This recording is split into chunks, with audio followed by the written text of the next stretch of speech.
الفاتحة. قال الله تعالى في شان حبيبه إن الله وملائكته يصلون على النبي يا أيها الذين آمنوا صلوا عليه وسلموا تسليما.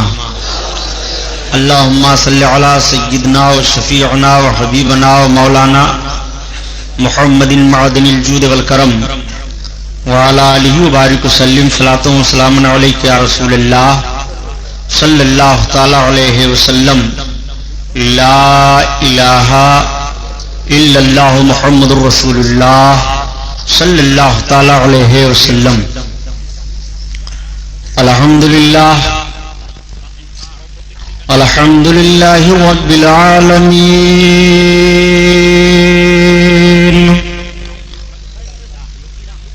الصلاة والسلام على سيد المرسلين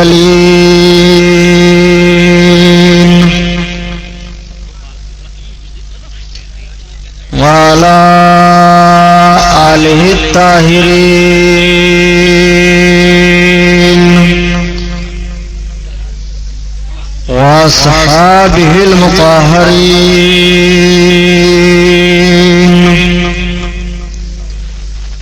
وابنه الغوث العازم الجيلاني محي الدين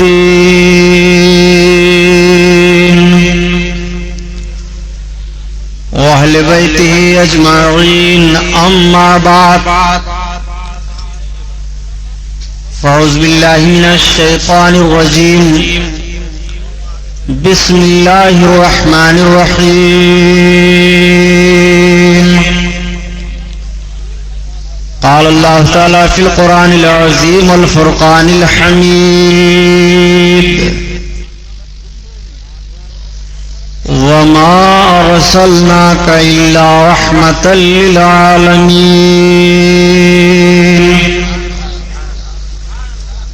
صدق الله البصير القدير وصدق رسوله الرشيد النذير والحمد لله رب العالمین.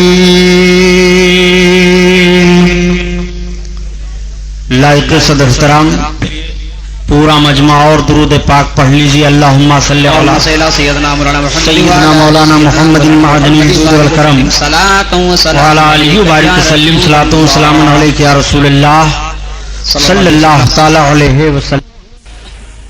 اعلی حضرت عظیم البرکت آیت من آیات اللہ معجزۃ من معجزات رسول اللہ امام احمد رضا خان علیہ الرحمت و رضوان کی مقدس نعت پاک کے کچھ اشعار. اعلی حضرت عشق نبی میں مہ ہو کر کے تب اپنے آقا کی تعریف میں کچھ اشعار کہتے ہیں تو وہ بھی قرآن و احادیث کی روشنی میں ہوتے ہیں. ان کی نعت پڑھتے جائیے, آقا کی سیرت ملاحظہ کرتے جائیے. سبحان اللہ. 14ویں صدی کا وہ عظیم مجدد جس کا جنم اسی ہندوستان میں ہوا, ہمارے ملک کا سر بہت اونچا ہے اس بنیاد پر. ایسے ایسے لال و گہر پیدا کیے ہند کی زمین نے کہ ڈاکٹر اقبال کو کہہ دینا پڑا کہ سارے جہاں سے اچھا ہے ہندوستان ہمارا. آخر کس بنیاد پر کہا کہ سارے جہاں سے اچھا ہے ہندوستان ہمارا؟ آپ کبھی غور کیجئے. ایسے ایسے لال و گہر دیے ہندوستان کی زمین نے کہ آج ساری دنیا کے ملکوں میں ہمارے ملک کا سر اونچا ہے. سبحان اللہ. فکر و فن کے تاجدار یہاں ہیں, تصوف و معرفت کے شہسوار یہاں جلوہ افروز ہیں. رسول کائنات صلی اللہ علیہ وسلم کے دیوانوں کی انجمن یہاں سجی ہے. آقائے کائنات صلی اللہ علیہ وسلم کے نام پر مر مٹنے کا جذبہ رکھنے والے با حوصلہ جوانوں کی جماعت یہاں موجود ہے. ملک کی آبرو بچانے کے لیے پہاڑوں اور دریاؤں سے ٹکرا جانے کا حوصلہ رکھنے والے یہاں نوجوان موجود ہیں.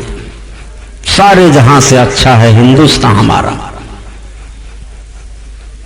آقا کریم صلی اللہ تعالی علیہ وسلم کا یہ دیوانہ جب اپنے آقا کی محبت میں مہ ہو کر کے عرض کرتا ہے یا رسول اللہ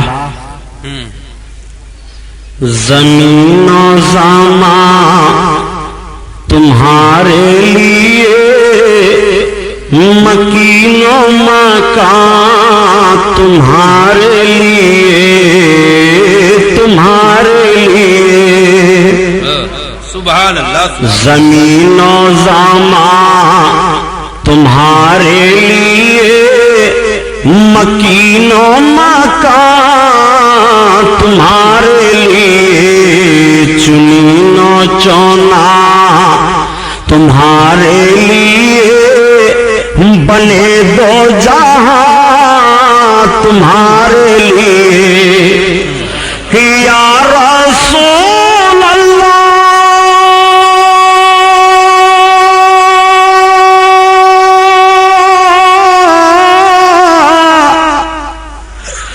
دہن میں ذوبا تمہارے لیے بدن میں جان تمہارے لیے ہم آئے یہاں تمہارے لیے اٹھیں بھی وہاں تمہارے لیے زمین و زمان تمہارے لیے مکین و مکان تمہارے لیے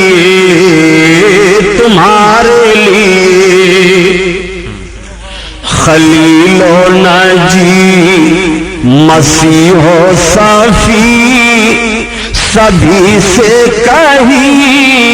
کہیں نہ بنی.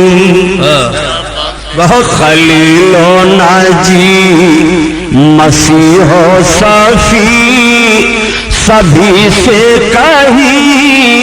کہیں نہ بنی. خلیل و ناجی مسیح و صفی سبھی سے کہیں نہ بنی. یہ بے خبری کی خلق و پھیری کہاں سے کہاں تمہارے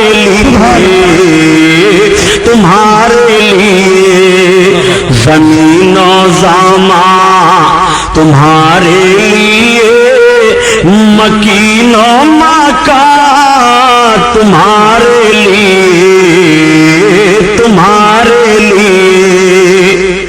زمین و زمان تمہارے لیے ہم آئے یہاں تمہارے لیے اٹھے بھی وہاں تمہارے لیے فدائے حامل قرآن بولے غلام موتی ایمان بولے نکتہ رس دقیقہ دان بولے ادب کا مطلع تابان بولے وَأَحْسَنُ مِنْكَ لَمْ تَرَقَّتُ عَيْنِي وَأَجْمَلُ مِنْكَ لَمْ تَلْبِ النِّسَاءُ خُلِقْتَ مُبَرَّأً مِنْ كُلِّ عَيْبٍ كَأَنَّكَ قَدْ خُلِقْتَ كَمَا تَشَاءُ. ہزار بار بشویم دہن سے مشک و گلاب ہنوز نام تو گفتن کمال بے ادبیست. حضرات ہمارا اور آپ کا اسلامی نقطہ نظر سے یہ عقیدہ ہے کہ ہم پیدا ہوئے اور پیدا ہونے کے بعد ہمیں مرنا ہے اور مرنے کے بعد ہمیں پھر اپنی اپنی قبروں سے نکل کر کے ایک میدان میں جمع ہونا ہے. اب ایک سوال پیدا ہوتا ہے ہم دنیا میں آنے سے پہلے کہاں تھے اور دنیا میں آئے ہم دنیا میں آ کر کے کیا کر رہے ہیں ہماری ذمہ داریاں کیا ہیں ہم کو دنیا میں کس لیے بھیجا گیا ہے اور ساری مخلوقات میں رب تعالیٰ نے انسانوں کو اشرف المخلوقات کیوں قرار دیا اس کو کرامت کا تاج کیوں پہنایا گیا. ذہن و فکر سے سوچنے کی بات ہے. آپ جب آئے نہیں تھے تو کہیں تھے اور جب آئے تو آپ عالم اجسام میں ہیں، آپ آئے نہیں تھے، عالم شہادت میں تھے۔ رب العزت نے جب تمام روحوں کو پیدا کیا، روحیں پیدا کی گئیں، رب تعالیٰ نے تمام روحوں کو حاضر کرنے کے بعد روحوں سے ارشاد فرمایا، اے روحو یہ بتاؤ میں تمہارا رب ہوں کہ نہیں؟ تو ساری روحوں نے اقرار کیا، اے میرے اللہ تو میرا رب ہے۔ لیکن سب سے پہلے ساری روحوں میں جس روح نے اقرار کیا کہ تو میرا رب ہے، وہ میرے آقا صلی اللہ علیہ وسلم کی مقدس روح پاک ہے۔ جب سب سے پہلے سرکار کی مقدس روح پاک نے اقرار کیا خدا کی ربوبیت کا، تو آپ کی اتباع میں ساری روحوں نے اقرار کیا۔ سبحان اللہ۔ اقرار کا ایک مزاج تھا کہ سرکار کی مقدس روح کے اقرار کے بعد جو جس انداز سے اقرار کرتا چلا گیا اس کو اتنے ہی انداز سے درجہ ملتا چلا گیا، اور جو سب سے پیچھے رہ گئے وہ دنیا میں آئی روحیں جب اجسام میں منتقل ہو کر کے تو کفر و گمراہی کے بادل میں وہ پھر بھی گھری رہی۔ اللہ تعالیٰ نے ساری روحوں سے اپنی ربوبیت کا اقرار لیا، اور ربوبیت کا اقرار لینے کے بعد پھر صرف انبیاء اور رسولان اعظام کی مقدس روحوں کو روکا اور ان سے اقرار لیا۔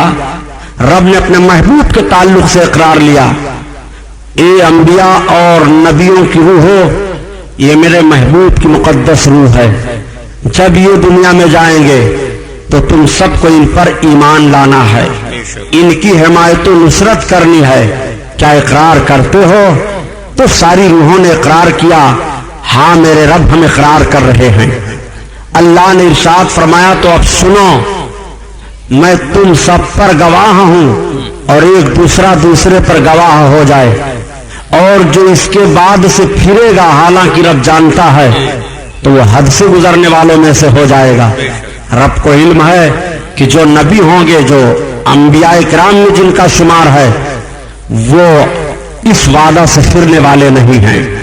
دنیا میں انسانوں کی آمد حضرت آدم علیہ الصلوۃ والتسلیم کی وسیلہ سے شروع ہو گئی، انسان آتے رہے، ان کی ہدایت کے لیے پیغمبر مبعوث ہوتے رہے، سلسلہ چلتا رہا۔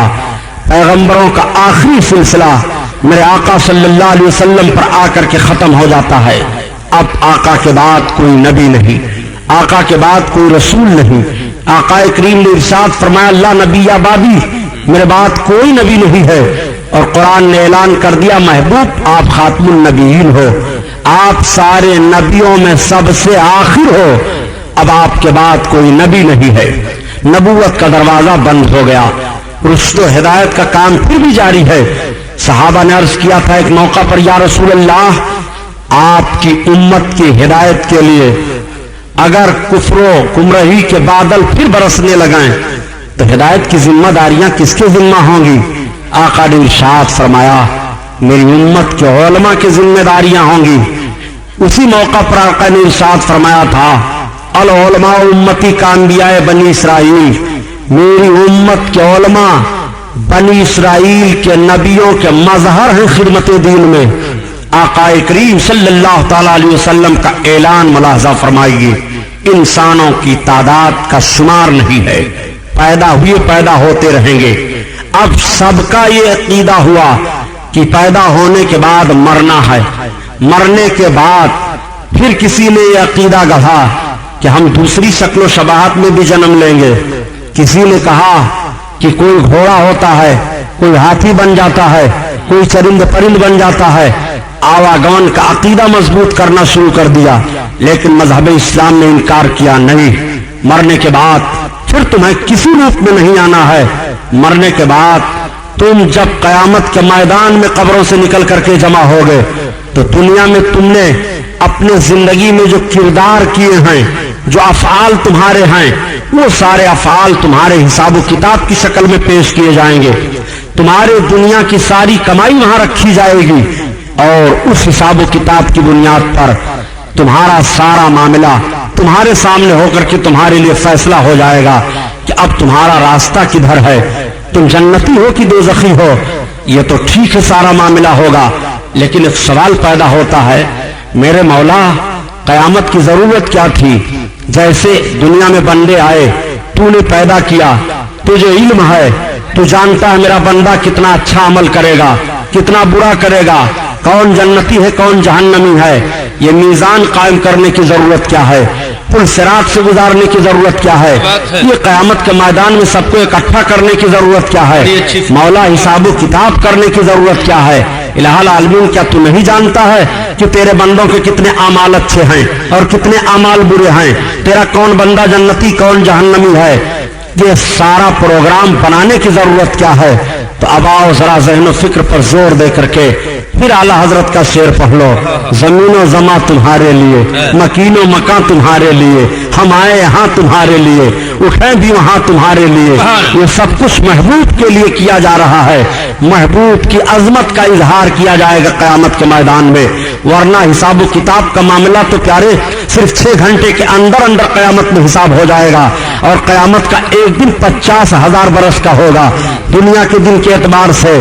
اب آپ مجھے بتاؤ کہ ایک دن قیامت کا 50,000 برس کے ہوگا اور لوگ قیامت کے میدان میں 25,000 برس تک، اور ایک روایت ہے کہ 1,000 برس تک مددگار کی تلاش میں پھریں گے. سارا پروگرام یہ کس لیے ہے؟ تو اعلیٰ حضرت عظیم البرکت کے بھائی استاد زمن علامہ حسن رحمت اللہ تعالی علیہ فرماتے ہیں کہ فقط اتنا سبب ہے انعقاد بزم محشر کا کہ تیری شان محبوبی دکھائی جانے والی ہے.